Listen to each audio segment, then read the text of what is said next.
મહત્વના સમાચાર પહેલા એક મહત્વના મોટા સમાચાર જોઈએ ગુજરાત એટીએસથી તો ગુજરાત એટીએસને મળી મોટી સફળતા અલ-કાયદાની માસ્ટરમાઇન્ડ મહિલા આતંકીની કરાઈ ધરપકડ તો ગુજરાત એટીએસને મળી છે મોટી સફળતા અલ-કાયદાની માસ્ટરમાઇન્ડ મહિલા આતંકીની ધરપકડ કરાઈ છે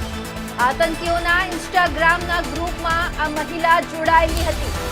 મહિલા આતંકી પાકિસ્તાન સાથે સંકળાયેલી હતી ગુજરાત એટીએસે થોડા દિવસો પહેલા 4 આતંકી ઝડપ્યા હતા તો આ એક એટીએસ તરફથી મહત્વના સમાચાર એટીએસને મોટી સફળતા મળી છે ગુજરાત એટીએસને મહિલા આતંકી પાકિસ્તાન સાથે સંકળાયેલી હતી અને ગુજરાત એટીએસે થોડા દિવસો પહેલા જ 4 આતંકીઓને ઝડપી પાડ્યા હતા